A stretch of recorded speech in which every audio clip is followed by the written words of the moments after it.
आज की क्लास में हम अध्ययन करेंगे एनसीईआरटी केमिस्ट्री जो क्लास 12 की थी, वो चैप्टर 11 का अध्ययन करेंगे। चैप्टर नेम है एल्कोहल, फिनॉल और ईथर।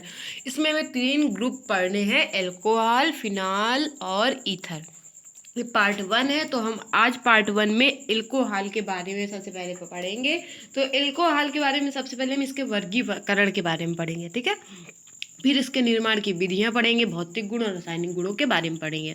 तो चलिए पहले हम एल्कोहल के वर्गीकरण के बारे में पढ़ लेते हैं। चलिए चलते हैं अपने क्लास पे और अध्ययन करते हैं एल्कोहल का। तो एल्कोहल का वर्गीकरण हम इसमें पढ़ेंगे, क्लासिफिकेशन ऑफ एल्कोहल, ठीक है। एल्कोहल समावयवता के बारे में भी इसमें पढ़ेंगे, एल्कोहल के वर्गीकरण के बारे में भी पढ़ेंगे। तो चलिए चलते हैं अपनी क्लास में और क्लासिफिकेशन ऑफ एल्कोहल को पढ़ते हैं। सबसे पहले हम इसके परिचय के बारे में बात करेंगे, एल्कोहल का परिचय करेंगे, ठीक है। तो चलिए एल्कोहल का परिचय करते हैं। देखिए ये है परिचय, यहाँ पे हम एल्कोहल का परिचय करवाएंगे। तो देखिए यहाँ पे हम स्टार्ट करते हैं।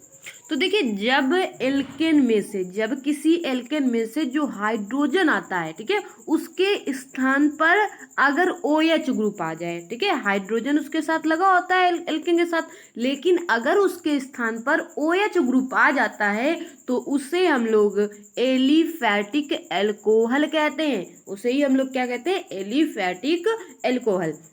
जैसे यहाँ पे लिखा है RH, फिर तीर का निशान लगा हुआ है, R सिंगल बॉन्ड OH, ठीक है। तो देखिए यहाँ पे इस तरह से अगर ये H हट के यहाँ पे क्या आ जाता है, HOOH आ जाए एल्केन के साथ में, तो उसे हम लोग एलिफैटिक एल्कोहल कहते हैं। अगर यहाँ पे उदाहरण की बात करें तो हम एथेन का ही ग्रुप ले लेते हैं, C2H5, ये एल्केन ग्रुप हुआ हमारा, और इसी के साथ OH लगा दें, ठीक है। तो ये बन जाता है एथिल एल्कोहल, एक एल्केन ग्रुप बन जाता है, ठीक है। तो इसे ही हम लोग कहते हैं एलिफैटिक एल्कोहल, मतलब इसे ही हम लोग एथिल एल्कोहल कहते हैं। यहीं पे अगर हम CH3 ले लेंगे तो CH3OH, इसको बोलते हैं मेथिल एल्कोहल। तो इस तरह से जब हाइड्रोजन के स्थान पर OH आ जाता है तो उसे एलिफैटिक एल्कोहल कहा जाता है। दूसरी चीज बात कर लेते हैं फिनॉल की। तो देखिए जब बेंजीन में से हाइड्रोजन के स्थान पर, जब बेंजीन का आप सूत्र जानते हैं C6H6 होता है, तो जब कह रहा बेंजीन के हाइड्रोजन के स्थान पर OH समूह जुड़ता है तो उसे हम लोग एरोमेटिक एल्कोहल या इसे ही फिनॉल कहा जाता है। अब इसकी बात करते हैं। देखिए बेंजीन का सूत्र ये होता है, जब हम इसको एक H इससे हटाएंगे, एक H हटा लिया और उसके स्थान पर हम OH लिख देंगे तो इसे ही बोलते हैं फिनॉल। इसे क्या बोलते हैं, फिनॉल, ठीक है। तो यहाँ पे लिखा है कि अगर बेंजीन में से हाइड्रोजन के स्थान पर OH समूह जुड़ता है तो उसे एरोमेटिक एल्कोहल या फिनॉल कहते हैं। तो ये हमारा हो गया फिनॉल का सूत्र, ठीक है। चलिए आगे करते हैं बात। ये कुछ नोट में दिया गया है, देखिए नाम दिया है, बंध दिए, समूह दिए। तो देखिए पहले हमारा मतलब एल्केनॉल ही है, और बंध हमारा सिंगल बॉन्ड इसमें लगेगा, जो समूह OH होगा वो सिंगल बॉन्ड OH ही रहेगा। दूसरे में एल्केहिनॉल में डबल बॉन्ड भी लग सकता है और ग्रुप हमारा सिंगल बॉन्ड OH ही होगा। एल्केनॉल में ही ट्रिपल बॉन्ड भी लग सकता है। एक मिनट, एल्केनॉल में ही देखिए थोड़ा सा फर्क है।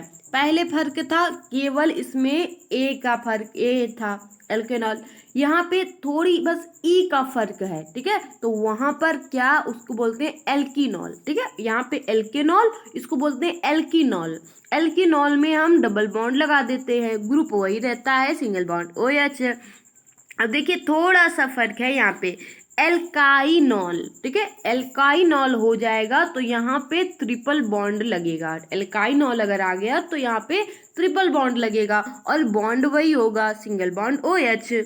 अब यहाँ पे हम बात करते हैं तो यहाँ पे लिखा है एल्केंडॉल, ठीक है, ये होगा तो इसमें 2 OH समूह रहते हैं। यहीं पर लिखा है, अगर लिखा एल्केंट्रॉल तो इसमें 3 OH समूह शामिल रहेंगे, ठीक है। तो चलिए ये तो हमने नोट था थोड़ा सा, उसके बारे में बात कर लिया है। आगे हम थोड़ा सा और परिचय के बारे में बात देखिए इसमें हम एल्कोहल के वर्गीकरण के बारे में बात करते हैं, क्लासिफिकेशन ऑफ एल्कोहल, उसके बारे में बात करेंगे। तो देखिए जो OH समूह की संख्या होगी उसी के आधार पर इन्हें 3 भागों में बांटा गया है।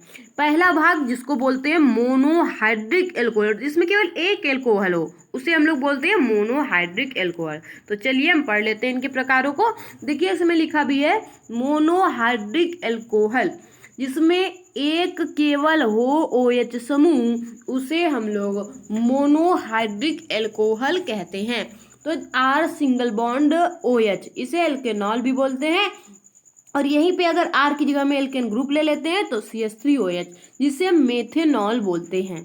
ठीक है, जिसे हम लोग क्या बोलते हैं, मेथेनॉल। ठीक है, इसे कट कर दीजिएगा, ये लिख गया है। ठीक है, तो चलिए ये है मोनोहाइड्रिक एल्कोहल। दूसरी अगर बात करें, हम दूसरे नंबर पे आते हैं इसी के। तो देखिए दूसरा है डाईहाइड्रिक एल्कोहल। डाईहाइड्रिक एल्कोहल की बात करते हैं तो इसमें 2 OH समूह होते हैं। उदाहरण की बात करें एथिलीन गाइक्लॉल। ठीक है, एथिलीन गाइकॉल, या इसे ही हम लोग एथेन 1,2 डाईऑल भी बोलते हैं। ठीक है, एथेन 1,2 डाईऑल भी बोलते हैं।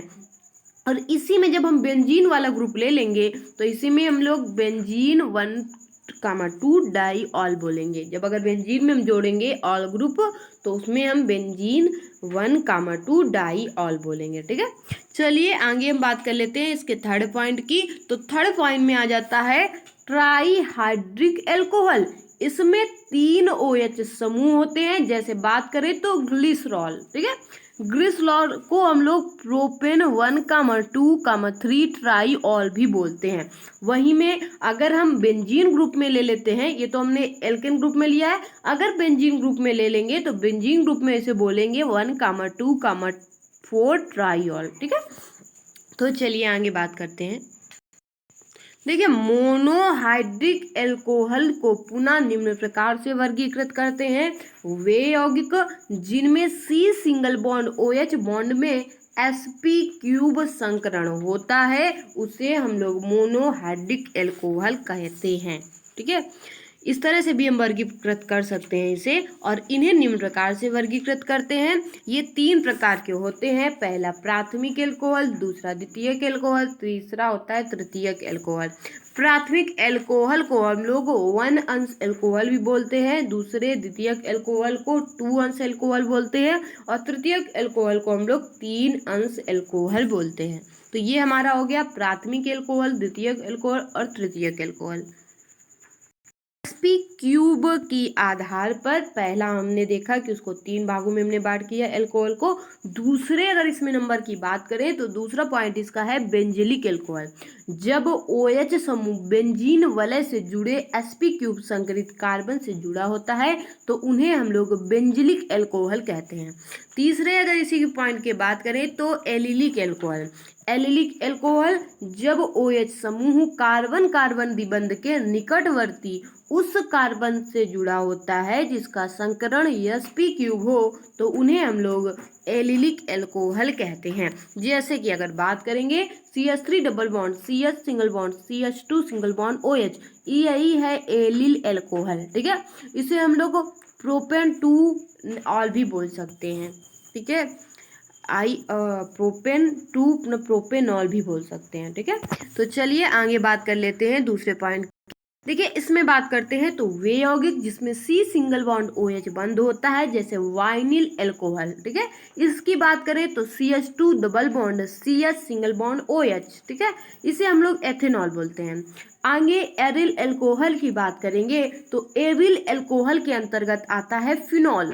फिनॉल का सूत्र आप जानते हो C6H5OH होता है। ठीक है, तो ये एरिल एल्कोहल के अंतर्गत आता है।